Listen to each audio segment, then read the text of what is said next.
독일 룩셈부르크 이민 가능 여부. 에바 8970님이 올려주신 내용이에요. 예전에 한번 문의드린 적이 있는데 한 번 더 여쭙습니다. 남편분은 학사학위 졸업이고 프리랜서 수학 강사를 하고 계세요. 엄마는 석사학위 졸업, 주부시고 전공이 정확하게 뭔지는 안 적어주셨어요. 자녀는 25살. 그다음에 남편분은 생활영어 자신 있고 소시적에 독일어 제2외국어 하셨나 봐요. 뭐 저랑 비슷한 나이신데 옛날에는 다들 제2외국어 많이들 했죠. 그래서 웬만하면 학력고사 뭐 독일어 만점 받고 뭐 대학 간 분들 수두룩해요. 그 학력고사 옛날에 학력고사 시절 독일어를 만점 받았으면 그때 한 20문제 나왔나? 그거 20문제 만점 받았으면은 독일어로 현재 그 유러피안 프레임워크 점수 체계로 A1에서 A2 사이, A1보다 살짝 넘어서 A2에 어디쯤 되는 그 정도 실력으로 이해하시면 됩니다. 그리고 엄마도 생활 영어는 가능하다. 그리고 뭐 가용자금은 부동산 처분 시 10억 정도. 예. 현재의 직업이 한국에서도 불안정적이라 늘 이직을 고민 중입니다만 평생 강사로 살아온 탓에 이렇다 할 기술이 없습니다. 저는 남편에게 대형 면허나 중장비 면허를 따보라고 하는데 마음 먹기가 쉽지 않은가 봅니다. 남편은 몇 년 전 보험계리사라는 직업에 도전하고 싶어 해서 알아보았는데 자격을 따기도 어렵고 자격이 있어도 취업이 어렵고 대우가 좋지 않아 포기한 적이 있습니다. 남편은 이 자격증에 아직 미련이 좀 남아있는 듯한데 혹시 독일 등 유럽에서 보험계리사라는 직업의 취업 여건과 대우는 어떤지 알고 싶습니다. 좋아요. 그 보험계리사라는 직업이 좋기는 한데 단점은 이게 아주 일반적인 직업은 아니에요. 이제 이런 게 있어요. 이걸 뭐 제가 한번 설명을 드려볼게요. 되게 이제 수학 강사를 할 정도로 수리적인 능력이 뛰어나신 분들은 사실은 할 만한 직업들이 많이 있어요. 예를 들어서 수학 수리 능력이 뛰어나다. 그러면은 일단은 방금 말씀하신 보험 계리학도 가능하고 또 뭐 아니면 재무 전문가 이거 관련된 자격으로 뭐 CFA 있죠. 혹은 회계, 세무, 뭐 회계사, 세무사, 뭐 한국에서는 그냥 이렇게 표현하니까. 그러면은 뭐 CPA, 그리고 이제 세무사를 미국 자격증으로는 EA라고 그래요. Enrolled Agent라고 그래요. 뭐 대략 이 정도만 준비해도 먹고 사는데 지장이 없어요. 근데 문제는 지금 남편분의 나이라던가 그동안에 해왔었던 업무들을 보면은 프리랜서로 주로 일을 해왔단 말이에요. 막 큰 조직 생활을 해본 적이 없고 또 나이도 많아요.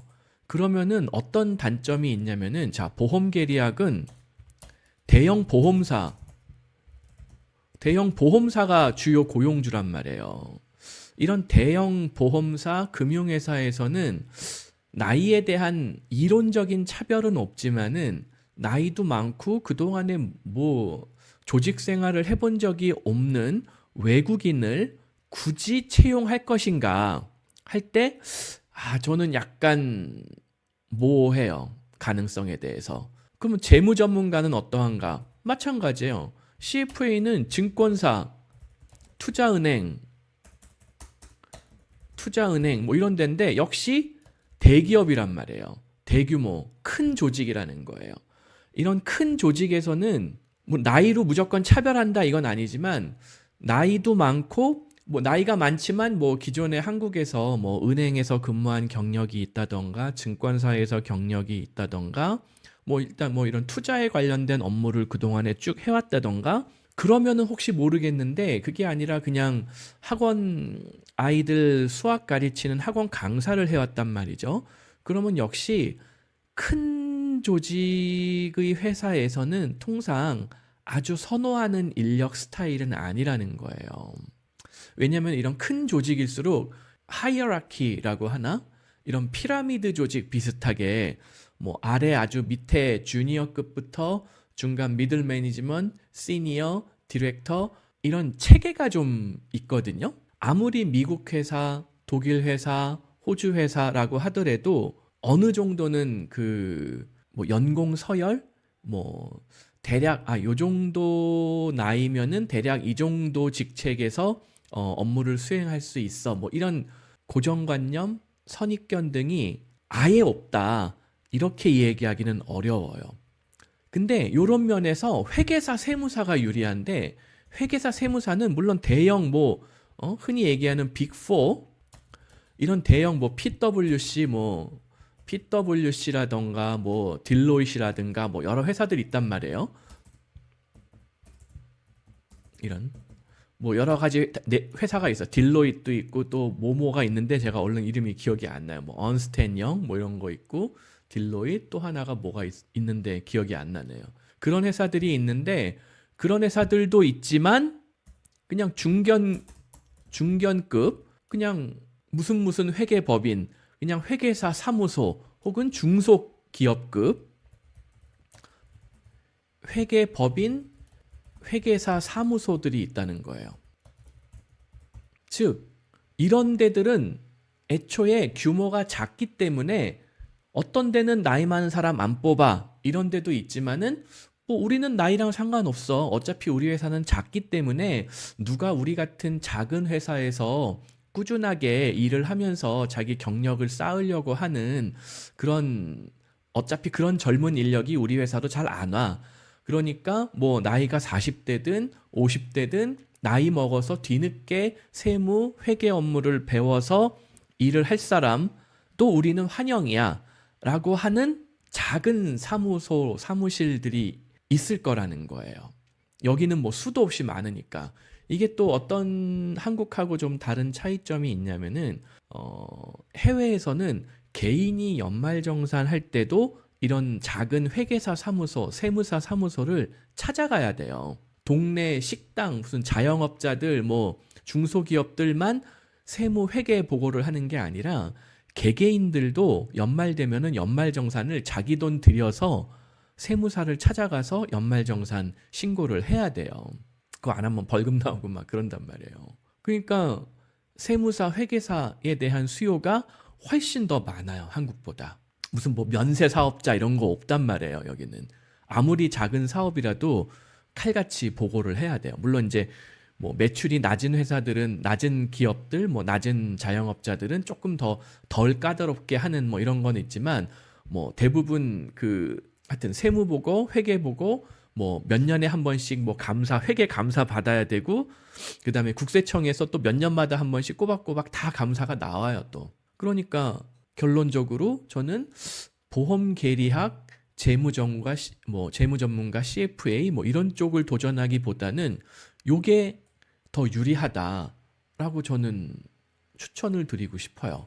남편분이 수학 강사 할 정도의 수리적인 능력이 있다면 이거 뭐 회계사 세무사 뭐 미국 회계사 자격증을 취득해도 좋고 뭐 미국 세무사 자격증을 취득해도 좋고 혹은 독일 같은 경우에는 세무사 아우스빌딩이 있단 말이에요. 독일 뭐 세무 아우스빌딩. 예, 이거 제가 여러 번 설명드렸는데 여기 보면은 세무나 회계를 배워놓으면 내가 살아만 있다면 100살까지도 일을 하는 그런 경우가 있다. 이런 거 한번 꼭 참고해 보시고 그 다음에 독일에서 세무사가 되는 방법이 무엇이 있느냐. 제 생각에는 이런 경우에 남편분이 처음부터 뭐 독일어 공부해가지고 한 번에 뭐 세무사가 될 수 있는 뭐 그 과정, 대학 과정으로 바로 가는 것보다는 아우스빌딩을 통하는 거를 저는 조금 더 권해드리고 싶거든요. 이거 제가 어디다가 적어놨지? 이게 여러 가지 방법이 있어요. 세무사 되는 방법이 여러 가지가 있는데 대학을 졸업해서 세무가 되는 방법도 있고 대학을 졸업해서 세무사가 되는 방법도 있고 여기 안 나오나? 아우스빌딩을 통해서 세무사, 회계사가 되는 방법도 있고 그래요. 제가 블로그 어디다가 적어놓고 정리를 해드렸는데 이게 어디 잘 나오지가 않네요. 얼른 검색해서 나오지가 않네요, 이게. 그러니까 예를 들어서 요거 제가 아마 이걸 동영상으로 만들어 놓은 게 있었던 모양인데 거기에 좀 나오려나? 말이 많았었어요. 어떤 대학교에서 예. 무슨 수업을 이런 거 한번 과목들을 나중에 이수한 또 별도로 사람만 시간 내서 그 찾아보세요. 그러니까는 이런 유니버시티라든가 응용과학 대학을 통해서 공부를 하면은 이거 에바 8970님 저는 남편분에게 요 경로를 권해드리고 싶다. 예. 보험 계리사보다는 얘가 조금 더 유니버설해요. 그러니까 유니버설하다는 게 무슨 말이냐면은 뭐 대기업부터 중견기업, 중소기업, 개인 사무실 어디든 취업할 가능성이 이 회계사, 세무사 혹은 회계 뭐 처음에는 처음부터 회계사, 세무사가 되는 건 아니겠죠. 회계 보조, 세무 보조 이런 업무를 하다가 경력을 쌓고 시험을 통과해서 뭐 독일 회계사, 독일 세무사가 될 수도 있고 조금 더 욕심을 내면은 뭐 미국 회계사 자격증 공부해가지고 취득하는 것도 얼마든지 가능하거든요. 이거 온라인 과정 이거 다 있어요. 오히려 보험 계리학이나 CFA 3단계까지 통과하는 것보다 이쪽이 조금 더 수월한 편이에요. 그리고 이제 이런 보험 계리학이나 재무 전문가 이런 뭐 인베스트먼트 뱅크 쪽의 업무들은 특징이 뭐냐면은 아까도 말씀드렸듯이 대형 조직에서 일을 해야 된다. 대형 조직에서 일을 해야 되기 때문에 모든 조건이 불리한 내 입장에서는 섣불리 도전했다가 실패하면은 이도저도 아닌 게 되는데 자 회계사 세무사는 뭐 미친 척하고 빅4도 도전해보고 안 되면 중견급도 도전해보고 그래도 안 되면 중소기업급 도전해보고 그래도 안 되면 어디 개인 사무실이라도 취업하면 된단 말이에요. 그런 데들은 항상 그 일자리가 비어 있기 때문에 비어 있는 게 항상 사람을 구하고 있기 때문에 오히려 나한테는 경력 쌓기 뭐 이런 경험 쌓기 이런 데에 굉장히 유리할 거예요. 나이가 설사 있고 조금 불리한 입장이라고 하더라도 이쪽이 더 수요가 많다. 세무사, 회계사 그거 한번 잘 인지하고 계셨다가 계획에 반영을 하시면 좋을 것 같아요. 지금 뭐 이 정도 자금이면은 독일 이민 진행하는 데는 전혀 지장 없어요. 그리고 자녀가 이제 만 3세 넘어가면서부터 독일에서 유치원을 다닐 수 있게 되거든요. 만 3세 이상부터. 그러면은 뭐 어차피 지금 부인분은 집에서 한국에서 주부니까는 뭐 특별하게 경제 활동을 하질 않잖아요. 그리고 남편분은 수학 강사니까 어차피 프리랜서니까 요새 이제 점점 사교육 시장도 양극화가 심하다고 뭐 솔솔 얘기가 들려오고 있거든요. 잘 되는 아주 일타 강사가 다 싹쓸이하고 나머지 강사들은 별로 벌이가 점점 안 좋아지고 있다라는 이야기가 들려오고 있기 때문에 어차피 지금 그냥 아무것도 안 하고 가만히 있더라도 죄송한 말씀이지만 뭐 망하기 일보 직전이라는 거예요. 지금 프리랜서 수학 강사로 막 또 일타 강사로 활약하고 계실지도 모르기는 하겠지만 그 정도 능력이 되면은 오히려 원격으로라도 뭐 저처럼 이렇게 유튜브를 활용해서 아이들 원격으로 과외를 뭐 한다던가 뭐 강의를 한다던가 해서 여전히 수익을 올리는 것도 뭐 불가능하지는 않을 것 같아요. 플러스 좀 더 중장기적으로는 뭐 세무 회계 이런 쪽으로 준비를 해보시면 좋을 것 같다. 이렇게 추천드리고 싶습니다. 그런데 독일어까지는 아니더라도 영어는 잘해야 취업이 되는 거 아닌가요? 아니에요.